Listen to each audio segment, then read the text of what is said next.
Hoje eu vou pedir a minha amiga Elaine Cristina para fazer a prece e a Valdeana vai fazer a leitura. Enquanto a nossa amiga vai fazer a prece, eu já vou também preparando aqui os slides para a gente jogar aqui, tá bom? Então, Vamos começar? vamos começar. Bora lá. Querido Deus, nosso Pai de infinito amor, somos gratos por mais esta oportunidade de estarmos reunidos em Teu nome para aprender, refletir e fortalecer nossa caminhada espiritual. Pedimos a presença de Jesus entre nós e amparo dos bons espíritos, para que inspire nossos pensamentos, nossas palavras e nosso coração durante esses estudos. Que possamos compreender os ensinamentos desse livro, não apenas com a razão, mas também com o nosso coração. Assim seja. Vou abrir aqui a Valdeana, cadê? Não consigo ver aqui agora, tem muita gente que entrou ao mesmo Tô tempo. aqui, Cadê a tô Valdeana? aqui. Ah, pronto. O computador reiniciou aqui, vou montar na tela aqui o nosso texto, tá? Algumas pessoas já estão com o livro em mãos, outros estão recebendo, outros receberam essa semana. Então a gente vai abrir hoje no capítulo 4, tá? Capítulo 4, item 4, para a gente poder fazer nossa leitura. Meu computador reiniciou, viu, Thaís? Viu, Eliane? E aí eu acabei perdendo vocês, não consegui liberar aqui para vocês, tá? Mas agora vocês já estão aí com a gente. Tá, obrigada. Tudo bem, obrigada. Pronto. Então, a gente acabou de ter a prece agora, tá? Com a Elaine Cristina, e a Valdeana vai fazer a leitura. Vou jogar aqui a leitura, vou jogar para vocês me dizem se está ok para vocês, se está aparecendo aí para vocês, tá? Só um segundinho. Se estiver aparecendo, dá aquele joinha para eu saber que tá aparecendo para todo mundo. Pronto, agora sim. Então a gente acabou de fazer aí a prece. Tá com você, Valdeana. Já abri o canal para você, vou fechar aqui para mim para ficar só ouvindo. Quem quiser, todo mundo se puder só fechar os áudios de vocês também, tá? O microfone, a gente deixa só a Valdeana aí. Fica à Boa noite vontade. a todos. Então, do livro Antes de Você Chegar, a Jornada Pré-Concepção, momento 4 das possibilidades. Quando uma criança nasce no seio de uma família, para muitos pode parecer o início de tudo, mas, à luz da doutrina espírita, sabemos que nenhuma vida começa no berço. Todo ser que chega ao mundo já carrega em si uma longa história, afetos e desafetos, tendências, qualidades, fragilidades, conquistas e desafios que traz do passado espiritual. Na obra Nossos Filhos são Espíritos, o autor Hermínio de Miranda explica que os filhos não são páginas em branco, mas espíritos que já viveram antes, convivências e tendências anteriores. Ao mesmo tempo em que o espírito renasce com o véu do esquecimento, ele traz consigo marcas profundas, como sementes silenciosas plantadas no solo da alma, que germinarão ao longo do tempo. Os pais, por sua vez, também são espíritos em jornada, que reencontram no filho alguém com quem já viveram experiências anteriores de amor ou de desavenças. Por essa razão, o ambiente doméstico, embora pareça apenas um acaso da vida, é, na verdade, um cenário planejado pela sabedoria divina para que antigos laços sejam fortalecidos ou reconstituídos. Esse reencontro é uma nova oportunidade, não uma repetição automática do passado. O espírito vem em outra roupagem, com novos recursos e desafios. Cabe aos pais não etiquetarem a criança com suas primeiras impressões ou com rótulos impostos pela sociedade, como se seu destino já estivesse definido. Pelo contrário, é necessário olhar para a criança como uma promessa viva, como um campo fértil que aguarda as sementes do bem, da verdade e da responsabilidade. Todos conhecemos crianças que até os 10, 11 ou 12 anos tinham gostos musicais, alimentares e desenvolviam talentos em áreas específicas que davam a entender suas decisões na vida adulta. No entanto, com o passar do tempo, vemos diversas mudanças nessas escolhas, o que nos faz pensar na resposta trazida pelos Espíritos na questão 385 de O Livro dos Espíritos. É que o Espírito retoma a natureza que lhe é própria e se mostra qual era. Não sabeis o que elas são, nem o que foram, nem o que serão.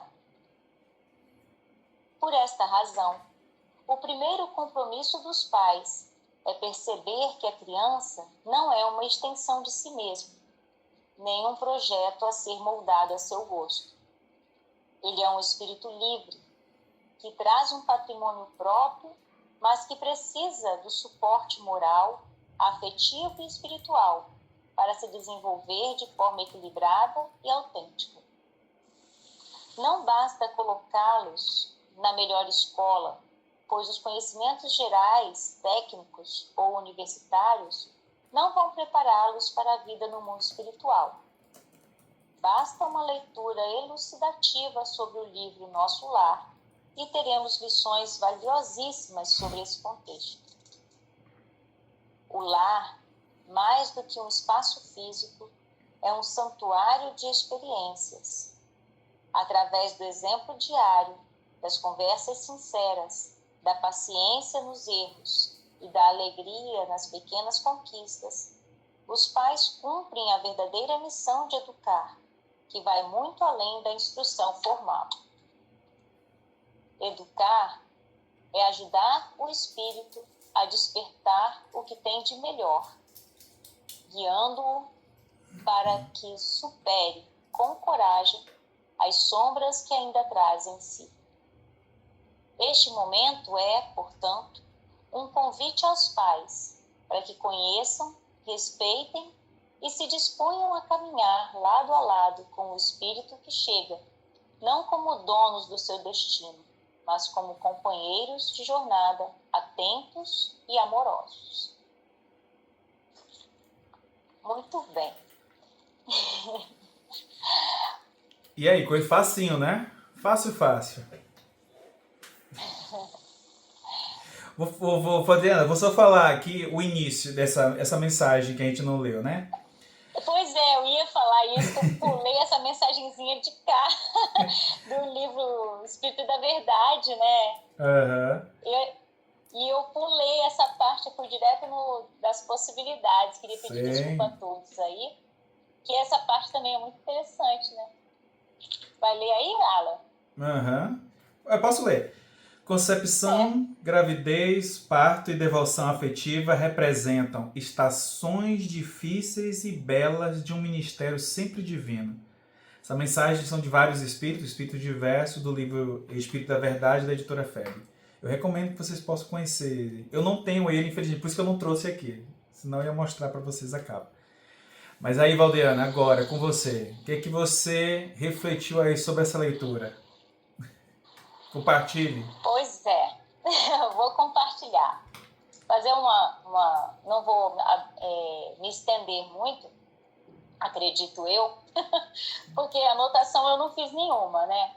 Eu fui lendo e fui refletindo, mas assim, eu li uma vez só antes, né, do nosso encontro aqui, mas basicamente é o que a gente vai vendo, né, a gente que trabalha na evangelização infantil, né, e trabalha com os jovens, a gente percebe que eles trazem em si essa individualidade, né, Então, a gente entender que esses espíritos que estão chegando, eles trazem uma bagagem própria, eles trazem as suas dores, né? Os seus amores, as suas dores, e muitas das vezes nós participamos dessas vidas no passado, né? Nessas outras encarnações, nós tivemos convivências. Então, nós estamos aí, a maioria das vezes, reencontrando afetos ou desafetos, né? De vidas passadas, né? Como oportunidades que Deus nos dá para podermos corrigir alguns erros nossos, né? Do passado. E eu costumo brincar assim, que ninguém está na família por acaso, né? Ninguém cai naquela família de paraquedas. Porque se a gente fala assim, que às vezes o jovem fala assim, eu não estou na minha família certa, parece que eu sou um peixe fora do mar, ou um passarinho no ninho errado, né? E a gente pensar assim que aquela família não nos pertence, que eu estou na família errada, é falar que Deus errou, né? E Deus não erra, Deus é perfeito. E se a gente está naquela família, é porque aquela família tem algo para nos acrescentar, né? E se nós recebemos aqueles filhos que às vezes nos dão mais trabalho do que outros, né? Às vezes a gente tem algum espírito ali que vem para nos... Parece que vem nos testar de alguma forma a nossa paciência, a nossa caridade, né? O nosso acolhimento. E seja ele na família, né? Porque aqui a gente está falando da família, mas se a gente abrangir, né, para a família universal, né, aqueles espíritos que têm convivência conosco, então abrange bastante coisas, né? E esses espíritos que vêm, eles trazem as suas dores, eles trazem as suas angústias, eles trazem as suas dificuldades, e nós, como aqueles que os acolhem, né, sejam pai, mãe, tio, avós, irmãos mais velhos, ou até mesmo os mais novos, que depois parece que os mais novos são mais velhos, né? De tanto sabedoria que vem trazendo, né? E às vezes a gente tem que entender e acolher essas dores, auxiliar esses espíritos a passarem pelas suas dificuldades, né? Eles, sabendo que eles têm o seu caminho, eles não vão caminhar os mesmos passos que nós caminhamos, né? Não vão calçar os mesmos calçados que nós calçamos. Cada um tem a sua vivência, né? O seu caminho a seguir, o seu aprendizado. E estamos na família que mais pode nos facilitar e nos auxiliar nessa transição, né? Nesse caminho que nós temos a seguir, né? Eu vejo dessa forma, que cada espírito é um espírito livre, como está aqui, né? Ele é um espírito livre e precisa de suporte moral, afetivo, né? E precisa que nós possamos auxiliá-lo de alguma forma naquele caminho que ele escolhe para a vida dele, né? Mostrando que, através dos nossos exemplos, né? Das nossas atitudes, da nossa forma de agir em cada situação, mostrando o caminho correto para eles, né? O melhor caminho para eles seguirem, que às vezes a gente erra também, né? Então a gente não pode falar assim, dar aquela ideia de que nós estamos mostrando o caminho que é certo. Não, o caminho que eu escolheria seria esse. A forma que eu vejo dessa forma, não sei se é o certo ou o errado, mas é o melhor que eu posso, né? E aí mostrar para eles que nós também erramos, que nós também temos as nossas fragilidades, que nós também, como pais, mães, como os adultos que os acolhem, também temos as nossas dificuldades, e que muitas das vezes eles também nos auxiliam, né? É uma via de mão dupla, né? Os pais e os mais velhos acolhendo aquele espírito que está chegando, vai ensinar muita coisa, mas também vai aprender muita coisa. A gente aprende a ter paciência, a gente aprende a amar incondicionalmente, a gente ama, mesmo quando eles fazem algo que está errado, Então, assim, a gente aprende o que é o verdadeiro amor incondicional que Jesus vem ensinar para nós, né? Então, é muito importante a gente entender isso. Eu vejo que eu aprendo muito com os meus filhos, né? E o mais novo, então, me ensina muito mais, porque os mais velhos já saíram de casa. Então, só estou com um jovem, um adolescente em casa, que me ensina muita coisa, né? Ele me mostra, às vezes, quando que eu ensino, eu falo, mamãe, a senhora fala tal coisa e agora a senhora está agindo de uma forma que não faz sentido. E eu falo, é verdade, eu estou falhando nisso aí. Mas como eu sempre falo, né, eu falo para ele, eu não sei tudo, eu também erro, né, e eu aprendo muito com você. Então, assim, a gente ser humilde também, de entender que a gente também erra, que eles também podem estar certo e a gente errado, né. Eu acho que seria mais isso mesmo, porque a gente vai educar através dos nossos exemplos, né, evangelizar através dos nossos exemplos. É isso.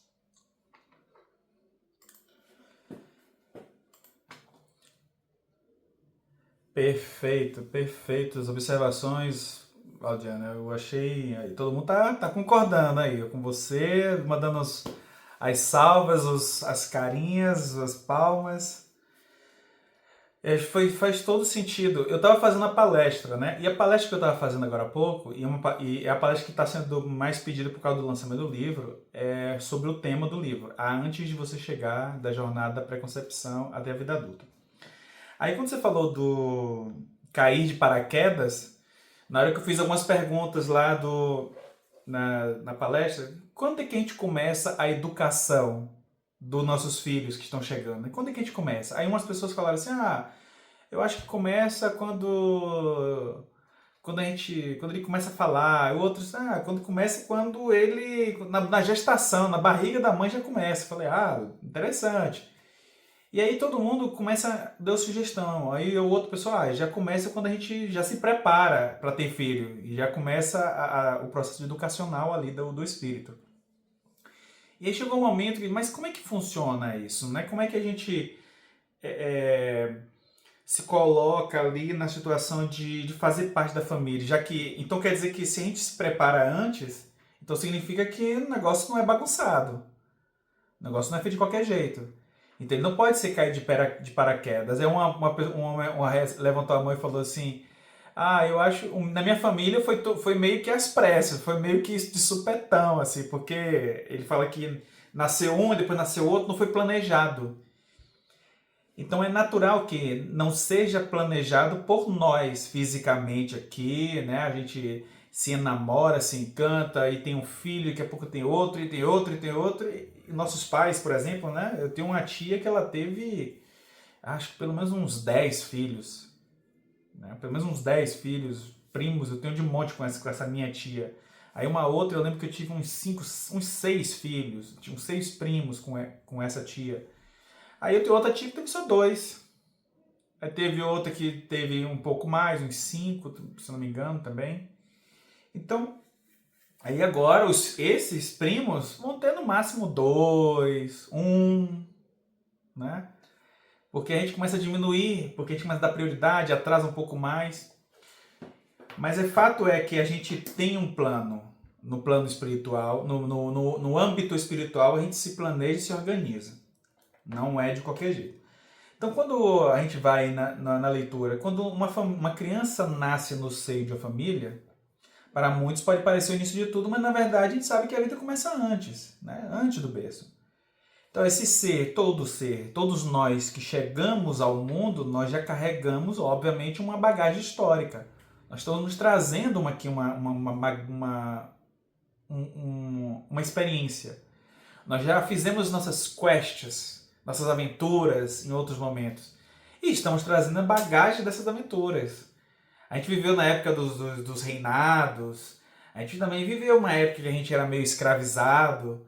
Uma outra época a gente escravizava. Então a gente vai vivendo diversos papéis, né? Diversas possibilidades.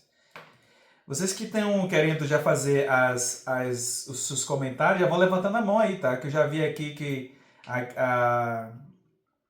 Deixa eu ver quem foi que levantou a mão primeiro. Eu vou acompanhar quem está levantando a mão, fica tranquilo. Então vai levantando a mão quem quiser falar, tá? Então a gente vai vendo aí que nessa longa história nossa, nós tivemos afetos, nós tivemos desafetos, nós tivemos tendências a algumas coisas, a fazer alguma coisa, nós tivemos tendências a direcionar a nossa energia para alguns campos da vida, por exemplo, por campos mais da sexualidade. Hoje, muitos de nós julgamos essa sexualidade porque a gente passou lá atrás por isso e agora a gente não quer nem que alguém venha conversar muito sobre sexualidade e sensualidade, porque a gente já tropeçou muito nesse campo. Então a gente fica muito cuidadoso com nossos filhos, com os nossos netos, com os nossos sobrinhos sobre isso, né? A gente também desenvolveu muitas qualidades, mas também nós desenvolvemos muitas fragilidades. Tem coisas que a gente tem medo. Nós temos muitas fobias, né? Então nós também alcançamos muitas conquistas. Nós superamos desafios. Então a gente percebe que alguns filhos, alguns dos nossos entes queridos, mais jovens, crianças, adolescentes, aí você vê eles falando assim, nossa, mas eu não consigo fazer isso. Aí você olha assim, meu Deus, mas como é que ele não consegue? Ele acha que não vai dar conta de uma coisa dessa que é tão fácil. É fácil pra gente, porque talvez esse não fosse o seu desafio. Ou, quando você passou por essa fase, você passou tranquilo. Ou você superou e não lembra também. A gente, quando nossos filhos, adolescentes, por exemplo, né, passam pelos seus primeiros amores, primeiro namorado, primeiro término de namoro, meu Deus do céu. Tem gente que não passou por isso ainda aí, né? Que não viu o seu filho, sua filha perder e chorar no canto do quarto porque terminou o namoro. Sofrer esse processo. Mas eles provavelmente devem passar por isso. Muito raramente eles vão se apaixonar pela primeira vez e vão até o fim com esse namoro, casar e ter filho. E se ele tomar, nossa, meu Deus do céu, seria tão bom se fosse assim, né? Mas a gente vai sofrer junto com eles também, essas desilusões amorosas.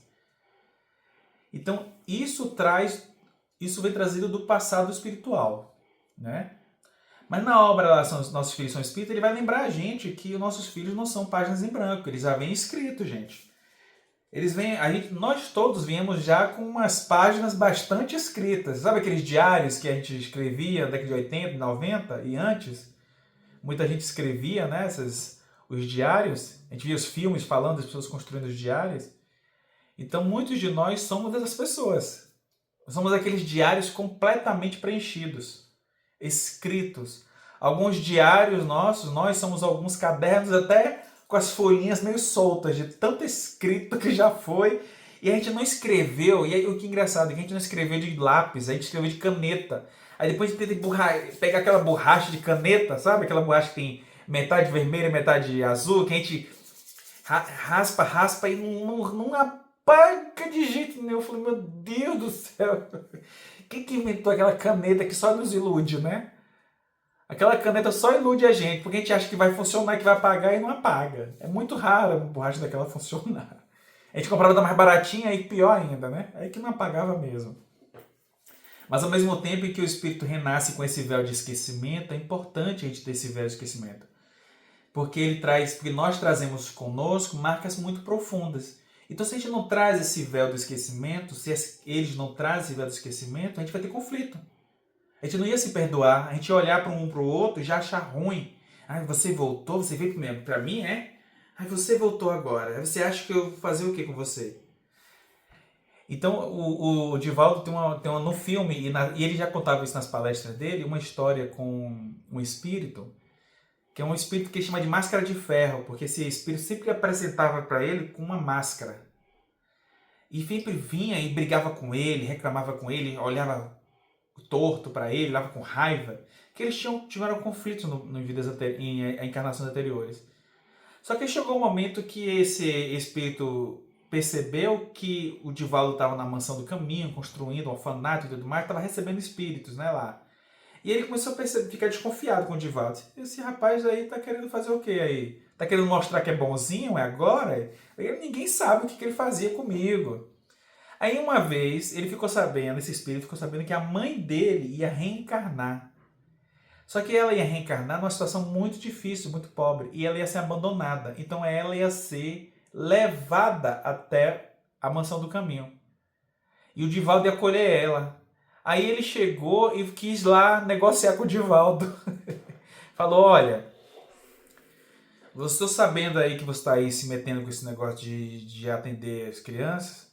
Olha, ainda não confio em você não, você não é flor que se cheire para mim não, mas minha mãe vai vir aí. Se você receber ela bem, olha só, querendo botar condição ainda.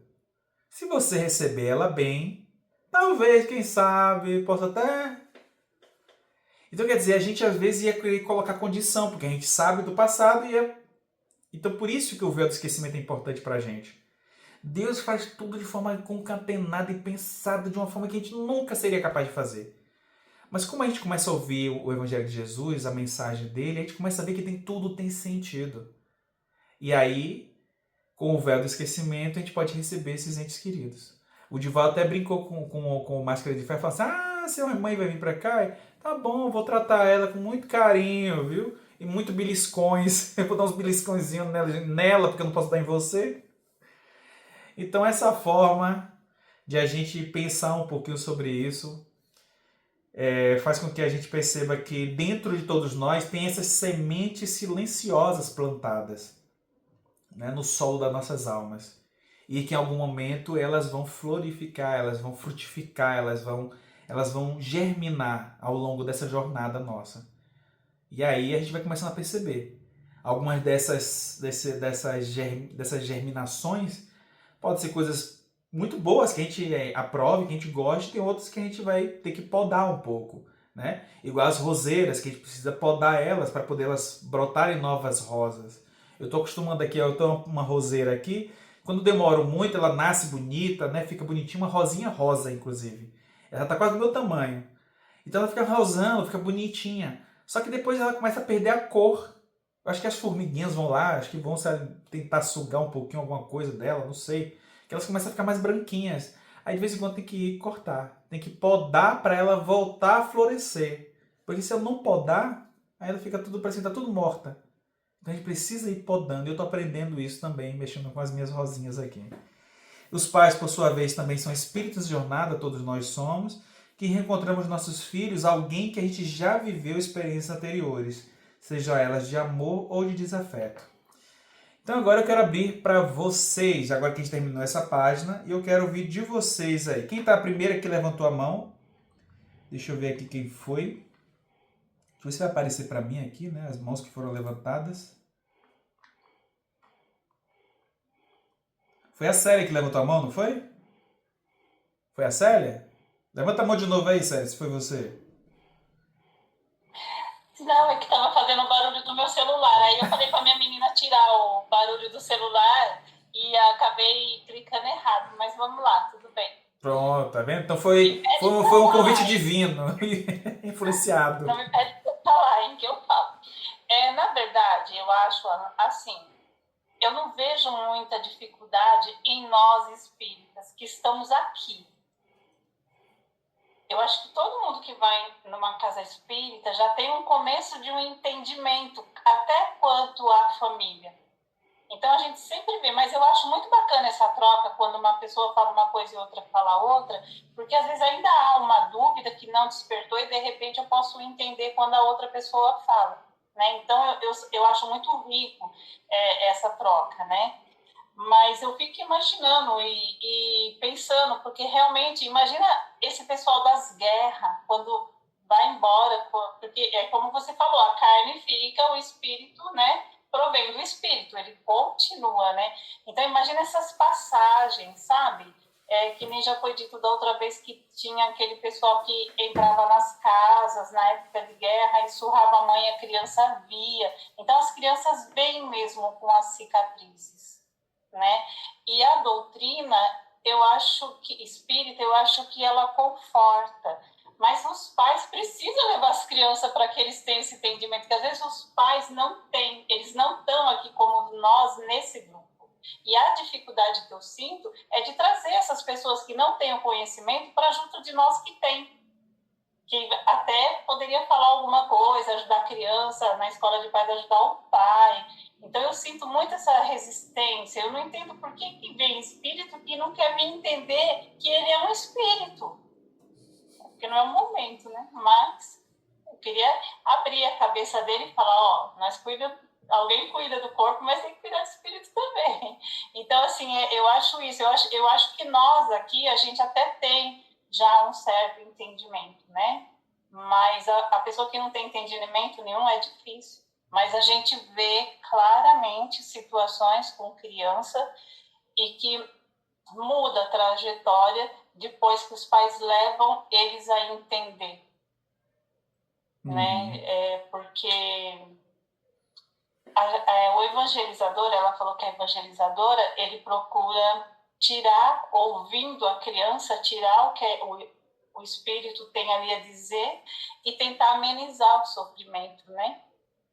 É legal isso, a gente poder ajudar. E criança é muito pura, ele é muito sincero, né? Você não vê uma criança ficando de mal à toa se ela não veio, assim, de um espírito mais rebelde, você não vê ela ficar de mal, você não vê ela não brincar com uma criança de cor, você não vê ela maltratar uma criança especial na sala de aula. Ela é muito pura, ela aceita, né? Mas tem gente que ainda não entende, tem espírito pequenininhos que ainda não entende. Só que o difícil é ele chegar pra gente aqui. Eu queria que tivesse aqui 252 pessoas, sendo ou não, para poder entender um pouquinho mais, né? Então é isso que eu penso, assim, eu gostaria que mais pessoas, né? Eu acho rico quando as pessoas comentam, escrevem lá depois, durante a semana, eu fico lendo, eu falo, poxa, que bacana, né? Porque sempre a gente aprende um pouquinho mais, mas eu acho que a dificuldade maior é nas pessoas que não têm um entendimento na doutrina espírita. Obrigada. Perfeito. A Sandra Maia vai falar agora. Fala aí, Sandra. Boa noite. Dentro desse tema possibilidades, quando chega assim um serzinho ali para nós, todo, né, precisando de cuidados, a responsabilidade maior é dos pais, assim, no meu entendimento, porque é o momento que a criança, né, começa a ser moldada. Então, desde o início ali como se diz, desde antes e a partir do nascimento, cabe a nós pais, né, tá orientando e direcionando esses seres. E da melhor maneira possível seria na evangelização. Igual a Célia está falando, muitos pais não têm essa consciência de levar os filhos, né, à evangelização. Tem aquela ideia ainda, quando eles crescerem, eles decidem. Inclusive, assim, já aconteceu no grupo que eu frequento, de pais que levam na Igreja Católica e levam na doutrina espírita, na evangelização. Se a doutrina é boa para mim, então ela é boa para os meus filhos. Eles não têm condições ainda de escolher, então, para que confundir a cabeça deles levando em dois segmentos, né? Então, eu acho que a responsabilidade cabe aos pais e ter essa maturidade de estar direcionando os filhos. Então, é onde a gente tem que estar buscando conhecimento, ler muito, se for preciso, ajuda psicológica, para estar buscando esse auxílio, né? Na questão de direcionar os filhos para a vida, para a questão moral, principalmente quando a gente observa tendências, né, mais difíceis de ser trabalhadas, aí que a gente tem que ficar mais atento. É isso aí, né? Fala. Perfeito. Perfeito. Já mostro, já deixo você, Valdeana, só um segundinho. Eu acho fantástico as duas observações. A gente pensa da maneira de que a gente vai para a casa espírita, buscar saciar essa fome, essa sede que nós temos de conhecimento doutrinário. A gente vai porque muitas vezes a gente sentiu uma vontade, sentiu uma dor, uma perda, um sofrimento ou uma dúvida muito grande. E isso nos leva à casa espírita. Muita gente foi na casa espírita pela dor, né? A gente fala muito, né, no movimento espírita, pela dor, pelo amor. Então, pela dor, porque perdeu alguém, precisou se afastar de alguém, separações de diversas formas. E aí a gente conhece a doutrina espírita para consolar a gente nesse momento de dor, sofrimento. E o amor é no sentido de busca do conhecimento, a gente foi levado de alguma maneira para lá. Eu fui pela dúvida, né? Descobri a doutrina porque parecia que era aquilo que eu estava procurando há muito tempo. Quando a gente fala assim, às vezes, é claro que seria muito bom, a gente tem 180 pessoas, mais de 180 pessoas no grupo. Era bom que quase 100% das pessoas estivessem aqui com a gente. Mas muitos assistem depois também, por causa do horário, né? Às vezes complica. Mas ao mesmo tempo esse material pode ser multiplicado, compartilhado com outras pessoas que estão nos grupos das casas espíritas, para que eles possam assistir também, né? E aí curtir o vídeo, comentar o vídeo é importante, como a Célia falou, de ver vocês comentando os depoimentos de vocês, as impressões de vocês sobre o que a gente discute aqui. Isso enriquece, porque ouvir vocês é absurdamente bom. Quando você fala dos dois lugares, muitas vezes as pessoas levam seus filhos para a igreja e levam para a casa espírita. Alguns levam porque estão na dúvida ainda. Mas alguns levam porque ou o marido é católico e ela é espírita, ou o marido é espírita e a esposa é católico ou evangélico e por aí vai. Então acaba que tem que levar, já que você vai levar para lá, eu vou levar para cá. Eu conheci um casal que um era meio católico, meio evangélico, não sabia ainda como é que é uma coisa ou outra, a mãe é católica, então ele levava os filhos uma vez para a igreja. Mas ele sabia que a esposa ia levar uma vez para a casa espírita. Ela começou levando para uma igreja, depois levou para outra e depois descobriu a doutrina espírita. E está aí há anos, né? E ela começou a participar, a trabalhar, e aí isso começa a demonstrar na prática aquilo que a gente precisa demonstrar aqui, como a gente vê no livro. De que nós vamos começar a obter conhecimento, informação, e isso vai nos modificar. E quando nos modifica, aí é o grande exemplo. Porque você, como espírita, começa a mudar o seu comportamento. Você começa a mudar o seu pensamento, o seu hábito. Então, se você pensava por exemplo, vou dar uma coisa simples, tá? Digamos que antigamente eu pegava, jogava papel de balinha na rua. Chupava um picolé, comia uma fruta, uma coisa, jogava na rua. Só que depois eu comecei a ir frequentar a casa espírita e começou a falar sobre essa questão do meu papel no mundo. E quanto que pequenas coisas fazem diferença. Então, jogar papel na rua significa que eu não estou pensando no mundo, não estou pensando em mim e no mundo, porque isso vai ter consequência no futuro. No futuro muito próximo, porque vai entupir os bueiros e isso vai transbordar nas chuvas, vai entupir nas chuvas. E a gente vê as consequências disso, né? Aqui em Uberlândia, por exemplo, onde eu moro, tem uma avenida conhecida aqui, que é a Avenida Rondon Pacheco, e quando chove ela alaga. Porque antigamente ali era um rio, uma passagem de um rio. E eles transformaram numa pista, uma avenida. E as ruas laterais são todas altas. Então toda vez que chove aqui, a água desce e fica toda nessa avenida. Então transborda. Eu estou aqui há 9 anos, desde 2017. Primeiro ano eu ouvi falar dessa chuva, segundo, terceiro, quarto, quinto, e eles sempre tentando só tampar buraco. Há 2 anos atrás, teve uma chuva tão grande que começou a dar prejuízo financeiro em todos os restaurantes que estavam na avenida. Aí o pessoal começou a reclamar. Aí o ano passado teve uma morte. Primeira vez, uma jovem, que era conhecida, razoavelmente conhecida, parece que era influenciadora, ela e o namorado estavam no carro, o carro alagou tanto, bloqueou a avenida, eles tentaram sair. O pessoal da loja tentou ajudar, botar uma escada para que um pudesse pegar na escada e ir sendo puxado. O namorado ficou de um lado, ela do outro. Então ele segurou na escada para ir, mas ficou tentando ajudar ela. Veio uma onda, questão de segundos. Tem um vídeo mostrando. Então por questão de segundos. veio uma onda tão forte que arrastou o carro e arrastou ela. E aí os dois se foram. Quer dizer, o carro e ela se foi. E ele conseguiu se manter. E ela não foi encontrada mais, só depois sem vida.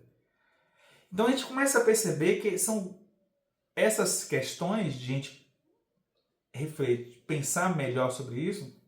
É quando a gente pensa que a gente tem todo o momento do mundo para poder apresentar a doutrina espírita. E eu falo justamente isso nas palestras, de quando você vem à casa espírita porque faz bem para você. Se faz bem para você, por que você não traz aquela pessoa que você ama, que você quer bem, que é o seu filho e sua filha, para a evangelização?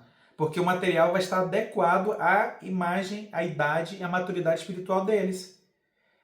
Então não tem desculpa. Você pode trazer.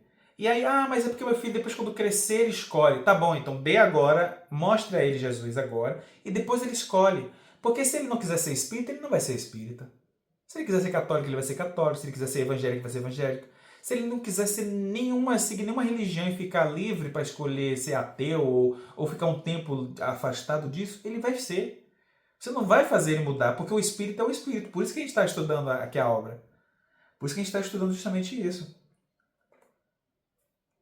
Então, quando a gente vê aqui, por essa razão, o ambiente doméstico, embora pareça apenas um acaso da vida, é na verdade o cenário planejado pela sabedoria divina para que esses laços sejam entrelaçados, sejam fortalecidos, sejam reconstituídos.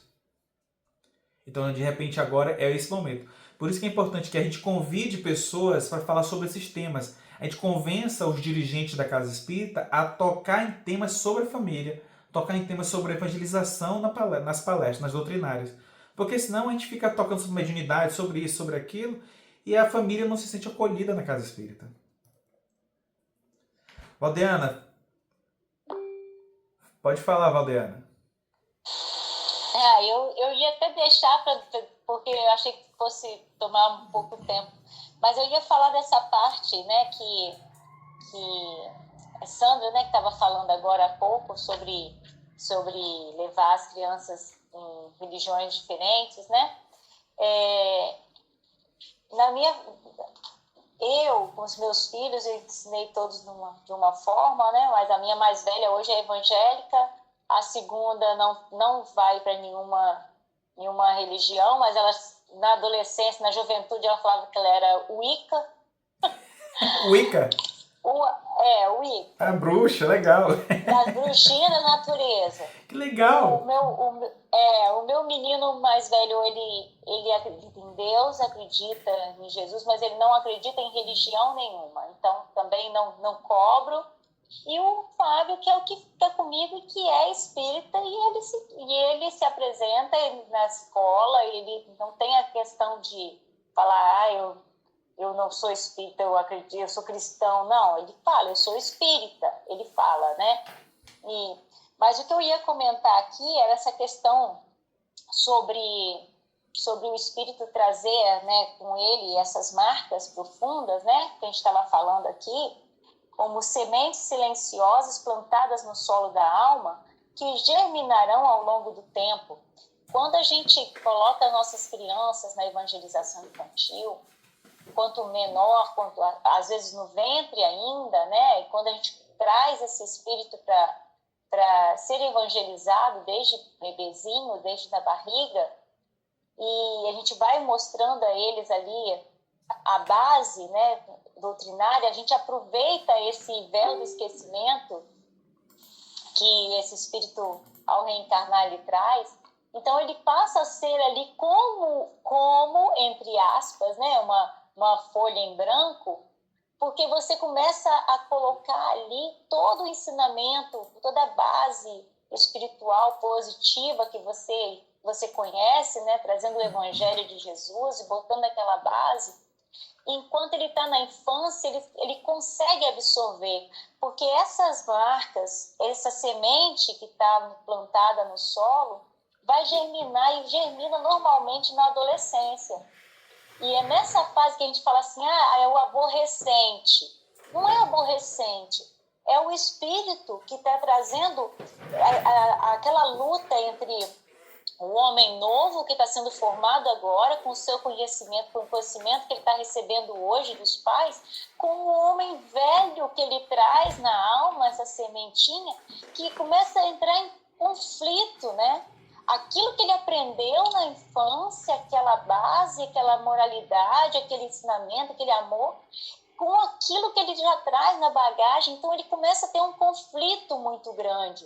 E às vezes esse jovem se afasta da doutrina, esse jovem se afasta da família, se torna um rebelde, né? Mas quando a gente colocou ali o evangelho realmente mostrado, com um exemplo, com amor, com carinho, com tudo, essa base não perde nunca. Então ele pode até se desviar do caminho, mas ao chegar lá na frente ele vai falar assim, aquilo que eu aprendi lá atrás na minha infância ou na minha evangelização ficou formado. Tem no livro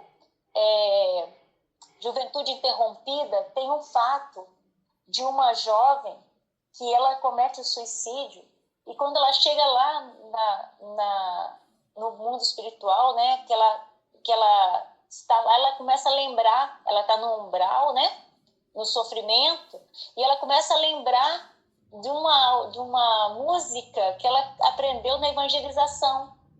E aí ela começa a cantar aquela musiquinha da evangelização infantil. E aí ela é recolhida, ela é recepcionada pela espiritualidade. Então, assim, nada fica perdido, nada. Por mais que a gente pense que, eu ensinei tanto e ele não pegou outro caminho, mas a gente está fazendo a nossa parte, a gente não tem que pensar que está tudo perdido, que nada fica perdido. Até os nossos erros, eles são transformados em alguma coisa, ou um ensinamento, ou uma forma de a gente ver que aquilo ali não deu certo. Obrigada. Perfeito. Já vi que a Elaine Cristina levantou aqui. Elaine, antes de passar para você, o que você falou aí, eu preciso ver como é essencial essas trocas. Uma vez uma mãe contou para mim, que adquiriu o livro da Turma da Mônica, deu para um filho mais novo dela, ela disse que um filho dela ela levou para evangelização, insistia inclusive, e aí ele foi morar fora do Brasil, acho que ele foi morar na Bélgica, se não me engano, e aí teve um dia que ele mandou mensagem para ela, falou assim, mãe, hoje eu quase perco minha encarnação, por muito pouco, mãe. E aí na hora que eu tava me perdendo as estribeiras, aí eu me lembrei dos dias que você me levava para a evangelização. Aí eu lembrei do que eu aprendi, né, com as tias, eu aprendi. E aí isso me fez pensar melhor, respirar fundo, e aí eu me controlei. Então você vê que muitas coisas são assim, a gente não faz ideia do que passa na cabeça de alguma criança. Então, para não ter dúvida, não ouça o que o Alan falou. Se você não quiser entender agora o que a Valdiana falou, mas para a gente convencer os nossos dirigentes de que é necessário a gente fazer palestras, trazer temas relacionados à família, à evangelização, a importância da evangelização, e como convencer os pais, porque a gente tem que tocar nesses temas para as pessoas que frequentam a doutrinária ouvirem falar que aquilo é bom para eles, e tem casos e casos, exemplos. Então, já que se eles não quiserem ouvir vocês, faz o seguinte. Olha, vocês não precisam me ouvir não, mas eu vou te convidar a ouvir o André Luiz. André Luiz vocês conhecem, então eu vou chamar o André Luiz aqui para ele falar uma frase e aí de repente vocês escolhem se vocês querem fazer ou não querem fazer. Capítulo 21 do livro Conduta Espírita, ele fala lá. Os pais espíritas podem e devem matricular os filhos nas escolas de moral espírita cristã. Ou seja, a evangelização espírita, para que os companheiros recém-encarnados possam iniciar com segurança a nova experiência terrena. Os pais respondem espiritualmente como guias, como cicerones, dos que ressurgem no educandário da carne. Então essa é a nossa responsabilidade. A gente tem que assumir isso e fazer isso acontecer. Então vamos lá, Elaine, me fala aí, o que você quer compartilhar com a gente? Primeiro, assim, boa noite a todos. E eu super comungo dessa ideia da Valdiane, assim, eu acho que é isso. E a gente fala do processo evolutivo, né? Então, assim, todos nós estamos nesse processo. E a gente precisa oferecer o que a gente tem de melhor aí para que esse processo possa acontecer. Acho que tanto para a gente, né? Nós estamos aqui hoje porque a gente quer aprender, ajudar o outro, né, como evangelizadoras, enfim. A gente sabe que não é um processo fácil, não é construído de um dia para a noite, né? É por isso que é um processo. E essa questão da semente, né, que trouxe o texto hoje, né, dessa semente que germina em silêncio. E se a gente pegar uma planta mesmo, né, como você falou da rosa aí, você está cuidando fora, mas você não sabe o que está acontecendo por dentro, né? Então a gente está o tempo todo cuidando dos nossos filhos, das nossas crianças no centro, e a gente está vendo o que está acontecendo por fora muitas vezes. Mas aqui dentro tem um tempo próprio, né? A sabedoria divina e de Deus, de que isso vai acontecer. Se a gente plantar, se a gente cuidar com amor, vai acontecer. Então achei fantástico o texto de hoje, assim, muito bom. Maravilha. Ó, Célia e Sandra, vocês acabaram de falar agora rapidinho, mas vou pedir só um minutinho só para dar uma adiantadinha, porque senão o tempo vai acabar com a gente hoje, tá? Mas já já eu devolvo para vocês. Se vocês quiserem pensar em como resumir o que vocês estão pensando em falar, porque a gente tem mais só 7 minutinhos, olha só. Mas vamos lá.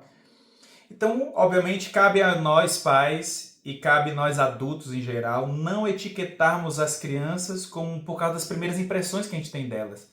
Porque a gente lembra que até os 6, 7 anos a encarnação ainda se completa. A gente ouve lá no Livro dos Espíritos, Kardec traz isso, os espíritos superiores compartilham conosco. Então lá para os 7 anos eles estão se completando ainda, ou seja, eles vão se apresentar como eles são. Ou seja, lá para os 7 anos, que é quando a gente aprende a ler, a gente ganha independência da leitura, né? A gente ganha um idioma novo para se manifestar, é que a gente começa a demonstrar se a gente é um pouco mais irritadiço, se a gente é um pouco mais impaciente, porque até então não mostrava. E na adolescência que aí vai se mostrando um pouco mais ainda com todas as efervescências, né? Então essas primeiras impressões a gente tem um risco muito grande de criar rótulos nas crianças. Ah, igual o pai, isso aí é igual o pai. Ah, é igual a avó, é igual a mãe, é igual a sogra. Então se a gente fizer isso, aí talvez a gente esteja cometendo um erro. E aí a criança vai assumir que ele é daquele jeito. Ah, ele é insuportável. Ah, esse menino apronta muito. Ah, esse menino ele é muito mandão. Ah, então a gente tem que ir educando. Por isso que o evangelho no lar é bom, e especialmente o evangelho no lar para as crianças. Se possível, fazer um evangelho só deles.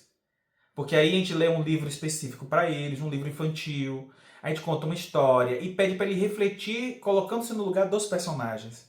No da Turma da Mônica a gente orienta que, terminou de ler a historinha, pergunta assim, o que você faria se você estivesse no lugar do Cascão? Você acha que o que o Cebolinha fez foi legal? E se você estivesse no lugar da Mônica nessa situação, como é que você reagiria? E aí pronto, essas respostas, essas reflexões já é o evangelho, porque eles precisam se colocar no lugar dos outros. Quando a gente faz o evangelho no lar, a gente lê e a gente se coloca no lugar da mensagem.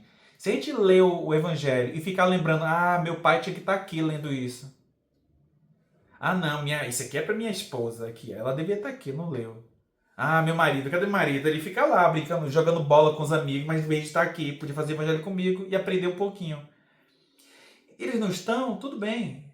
É o momento deles, eles vão perder esse momento. Mas a gente aproveita. Tá? Então é isso aqui. Então esses rótulos tem que tomar cuidado. Então, pelo contrário, é necessário que a gente olhe para as crianças, para a criança, para os jovens, como uma promessa viva, porque nós também somos promessas vivas. Né? Nós somos esse campo fértil que aguarda essas sementes. E a gente encontra as sementes do bem onde, no nosso caso? Na casa espírita. Na casa espírita a gente aprende na teoria, faz a reflexão, para a gente colocar em prática. Qual o melhor lugar para botar em prática? Primeiro, em casa, no lar, no local de trabalho e com os vizinhos. Esses são os 3 lugares mais importantes para a gente colocar isso em prática e a gente vivenciar isso. E esses são os 3 lugares mais difíceis. Porque no trabalho a gente acha problema.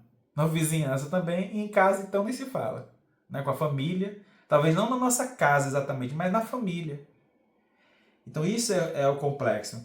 Então todos nós conhecemos crianças que nessa idade eles tinham determinados gostos musicais, alimentares, desenvolviam algum tipo de talento e de repente eles mudam.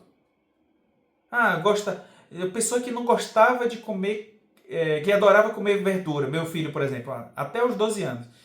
Quando ele era menorzinho, ele adorava comer verdura, comia salada. Hoje em dia, uma dificuldade para comer, tem que fazer todo um prato para ele. Se deixar ele fazer, né, fica difícil. Então, mesmo assim, claro, com o passar do tempo, a gente vê essas mudanças nessas escolhas. Então, por isso que o espírito retoma a natureza que lhe é própria, se mostra qual era. Por essa razão, o primeiro compromisso de nós com os pais e aí evangelizadores é perceber que a criança não é a extensão da gente. Né? É o espírito livre, tem esse patrimônio próprio, e aí a gente vai construir isso, obviamente. Né? Educar é ajudar uns aos outros, nos ajudarmos. Né?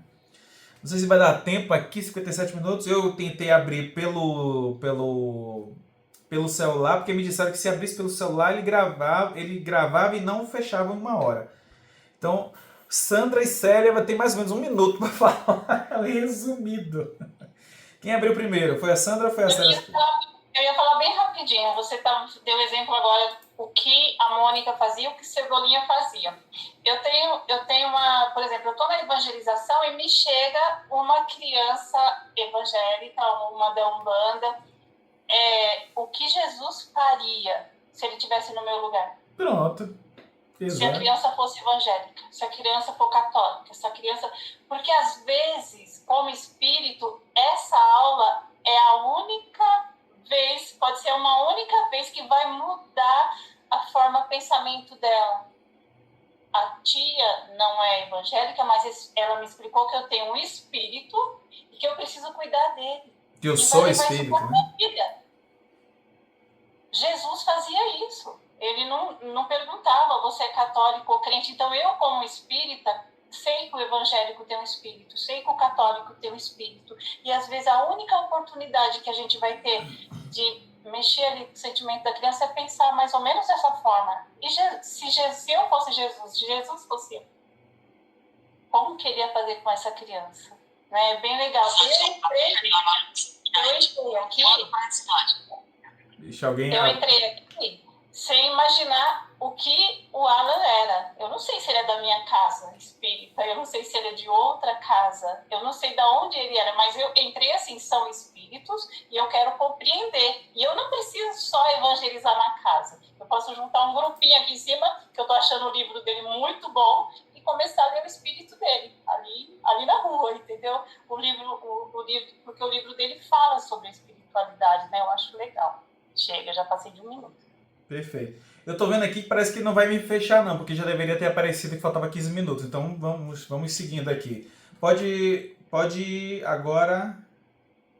A salinha de evangelização nunca é construída primeiro. Ela é um cantinho lá que sobra. Uhum. Ou é um cantinho que a gente conquista, né? A gente tem que pedir, implorar. Os dirigentes para essa importância. E é através desses estudos, das palestras, né? Era só isso mesmo que eu queria falar. Perfeito, exatamente. Às vezes a gente tem que conquistar o espaço, tem que convencer os dirigentes de que precisa ter a evangelização. Eu acho que uma das coisas que a gente precisa fazer na evangelização é construir um projeto e mostrar às pessoas, trazendo essas frases, essas mensagens dos espíritos, né? Para eles verem que não é eu que estou querendo inventar aqui e trazer a evangelização, é porque a evangelização da casa espírita é a estrutura da casa espírita. É necessário que a gente tenha um grupo de pais pensando em receber os espíritos que chegam. Por isso que tem muita gente fazendo um grupo de pais, de casais com esse livro. Esse era o objetivo, de estimular isso. Grupo de gestantes lendo o livro. Então a gente faz evangelização de gestantes, evangelização de bebês, evangelização da infância e evangelização da juventude. E o ideal é que não seja no mesmo dia de palestra. Que seja um horário, no final de semana, no sábado, domingo, que seja só sobre evangelização. E aí lá, os pais levam os filhos para a evangelização e eles vão para um grupinho de pais. Aí os próprios dirigentes que gostam de fazer palestra, vem, você quer fazer palestra? Vem, prepara uma aulinha sobre esse tema aqui, sobre a caridade, para eles vivenciarem a caridade sendo pais, como pais, para conversar com seus filhos sobre caridade. Você quer falar sobre o reino dos céus? Então, o reino dos céus para pais, para responsáveis. Porque todos os temas vão ser relacionados à família. E aí todo mundo vai transformar aquele horário da evangelização para a família. Então por isso que tem muitos grupos de pais hoje em dia. Eu fui evangelizado num sábado, num dia que era de sábado, das 2 da tarde até as 4. A infância era de manhã, a juventude era à tarde. E no mesmo horário, era o horário que só acontecia a juventude. Não tinha nenhuma outra atividade da casa espírita. Até as 4 horas. Das 4 às 5, ainda era o horário do Departamento de Infância e Juventude. E só às 6h30 que ia ter palestra. Então, só às 6h30 os filhos adultos usariam a casa espírita. Mas ali, até aquele horário, é só o horário da família, infância e juventude. A Eliane Cisne quer falar. Por favor, minha amiga, contribua. Vou falar rapidinho. Boa noite. Vocês falando, né, da evangelização infantil, aonde eu fico, que eu participo da evangelização infantil, é bem diferente do que vocês estão falando. Primeiro, porque as crianças lá, nenhuma é espírita, porque é perto de uma comunidade, então eles vão para lá, porque lá a gente dá o lanche, tem a sacolinha de Natal, e outras coisas. Então lá a gente não conseguiu ainda fazer casa dos pais, as salas dos pais, porque tem criança evangélica, tem criança católica, tem criança que o pai não é de religião nenhuma. Então lá é bem diverso e assim, bem diferente do que vocês estão falando. E lá é ao sábado, das 9 às 10h30, é só evangelização, pré-mocidade e mocidade. Aí lá nós temos a salinha separada, nós mudamos de prédio agora, né? As aulas voltam dia 1º/8, e agora está bem grande, cabe bastante criança, apesar que agora nós estamos com 53 crianças, mas lá já chegou a ter 200 e poucas crianças. E assim, é bem diferente lidar com essas crianças que têm, um vem de uma igreja, principalmente a evangélica, que é um pouquinho mais, eu não sei a palavra certa, acho que é um pouco mais rígida, né? A católica, ainda as crianças católicas, elas lidam bem, você falar de espírito, você não vai falar a palavra encarnação, mas você fala de anjo da guarda, tal, eles até entendem bem e vai. Mas realmente os evangélicos são um pouquinho mais difíceis. Mas lá a gente lida com crianças que não são espíritas. Não tem nem criança lá. Os pais frequentam sem espírito, nenhuma. Então é um pouco diferente. E lá é bem. Essa parte das salinhas é bem organizadinha, separadinho. Isso é bem legal. Era só isso que eu queria falar. Obrigada. Perfeito, Eliane. Fica um pouquinho. Uma dúvida. Isso é normal. Acontece em muitas casas espíritas, eles têm... Quando tem a evangelização, algumas têm até para os 2 momentos. Durante a semana, algumas casas espíritas têm a evangelização para os frequentadores. E no final de semana tem uma ação específica, que é como se fosse somente para os assistidos, né? Para a comunidade. Uma evangelização para a comunidade. Que é uma evangelização onde tem geralmente lanche, né? Tem uma atividade com os pais, aí os pais no final recebem um farnel, uma cesta básica algum dia, né? Tem sempre alguma coisinha assim, uma outra atividade. A gente tem bastante coisa disso. Na semana tem as palestras, tem toda essa parte, né, para quem é o espírita mesmo. Sim. Mas aos sábados são para as crianças. E assim, a gente sempre tenta, igual dia 8, tá próximo do Dia dos Pais, a gente faz o quê? O Dia da Família. Então, porque lá tem crianças que não tem pai, que é cuidado pelo avô, pelo tio, pelo irmão mais velho, ou são cuidados pela mãe, pela avó. Então, a gente faz o Dia da Família, que é para vir. Inclusive, o nosso tema vai ser o protetor do bem. Porque não importa se é um homem, mas quem protege a criança. É esse o nosso tema que a gente vai trabalhar no Dia da Família. Perfeito. Então, mas é bem diferente você lidar com essas crianças. Assim, é bem... Assim, é muito bom porque a gente acha que está evangelizando, mas não, eles que estão ensinando a gente. Sempre. Aí eu saio de lá todo sábado aprendendo uma coisa nova. Bom, vai ficar lá. Perfeito. É sempre assim. Sempre se a gente estiver disposto, a gente sempre vai estar aprendendo. Né? Igual como eu me coloco sempre à disposição de estar aprendendo com vocês, porque vocês não sabem o quanto de conteúdo que isso aqui faz com que a gente leve para as palestras. A mesma coisa na conversa das palestras a gente traz para cá. Então a gente vai trocando sempre. quando você fala assim, eu vejo muito, porque como eu faço palestras em diversas casas espíritas, diferentes casas espíritas, tem casas espíritas que elas têm duas sedes. Tem uma sede num lugar e tem uma outra sede que é só para essa assistência, esse trabalho numa comunidade.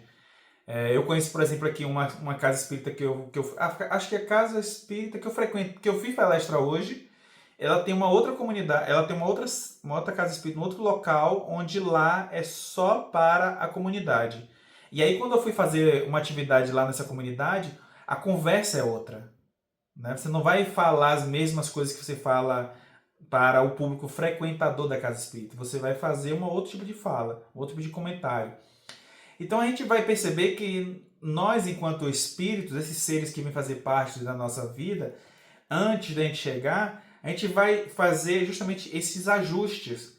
Porque às vezes a família ela tá ali num processo de entendimento diferente uns dos outros. Né? É a mesma coisa de você conversar. Eu tenho certeza que vocês sentem muito isso. Nós todos sentimos muito isso. De que às vezes a gente quer conversar com alguém sobre os assuntos mais aprofundados e você conversa na casa espírita, você conversa, parece que se encaixa melhor. E quando você vai conversar no trabalho, parece que falta pessoas, né, para você fazer conexão. E quando você vai para a faculdade ou para um curso, para uma escola, as crianças também sentem isso. Quando eles vão para a casa espírita, eles conversam de um jeito, mas quando eles vão para a escola, a conversa é outra. Os jovens também sentem muito isso. Porque o assunto lá é diferente, o assunto lá é competição, o assunto lá é quem é melhor que o outro, o assunto é quem tem um carro melhor, quem é o pai que tem um melhor carro, quem que vai para Disney. Quantas vezes você viaja do ano? Né? Então, essas conversas, quando a gente vai falar sobre isso, na casa espírita a gente tem que fazer isso mais aprofundado, para que essas crianças, os jovens e nós entendamos que o mais importante é o que nós estamos levando conosco dessa bagagem da imortalidade. Porque nós somos seres imortais. Então, para a gente, nós que somos seres imortais, a gente precisa perceber que esse educar é ajudar o espírito a despertar o que tem de melhor, guiando para que ele supere com coragem essas sombras que ainda estamos trazendo com a gente. Então, seja ela uma criança católica, evangélica, que está sendo levada para a casa espírita, um filho, né? Um jovem, adolescente que está sendo levado para a casa espírita e está ouvindo isso pela primeira vez, e a mesma coisa para aqueles que estão ali e não encontram eco nos outros lugares que eles frequentam. Então, esse convite aos pais que a gente perceba, que a gente possa conhecer, respeitar e nos disponibilizar a caminhar lado a lado com esses espíritos que estão ao nosso redor. Eu espero que vocês tenham gostado, né, das reflexões de hoje. É uma pena que a gente fica sempre com vontade de quero mais, um pouquinho, pelo menos eu fico com vontade de quero mais, de ouvir mais vocês. E a gente passou um pouquinho do horário, depois eu edito aqui, né, essa opção de horário. Mas eu espero que vocês tenham gostado, eu espero que a gente possa retornar aí nos nossos afazeres, vocês mais renovados, mais renovadas, e a gente possa fazer com que a próxima semana de estudo seja ainda melhor. Vocês gostaram desse modelo? Trouxe uma pessoa para poder falar, para compartilhar, fazer a leitura, e vocês interagiram bastante hoje, gostei. Pô, fiquei muito feliz. Depois compartilhem lá no grupo, tá, gente? Compartilhem, mandem seus áudios. Se tiver alguma experiência, uma lembrança de alguma coisa sobre o tema de hoje, compartilhem lá. E depois assistam, compartilhem com as pessoas os outros vídeos e comentem e curtam lá no YouTube, tá? E se vocês viram, quiser compartilhar com alguém, tá bom? Então, meus amigos, alguém quer fazer a prece final? Alguém que não falou, principalmente, né? Seria bom se ninguém que falou ainda quiser fazer a prece final. A Márcia aí, a Samira. Eu faço. Pronto, maravilha. Vamos lá. Então vamos agradecendo a Deus e a Jesus essa oportunidade bendita. E cada vez nos conscientizamos que a educação do espírito é muito importante. Quanto mais cedo a gente tiver esse conhecimento, quanto mais é oportuno a gente passar para as pessoas que não têm essa possibilidade, como nós temos agora, como estamos tendo agora, vai surgir, né, essa oportunidade. Com certeza, Jesus vai nos colocar no momento certo, como estamos sendo agraciados em trocar essas ideias e relevarmos cada vez mais o nosso pensamento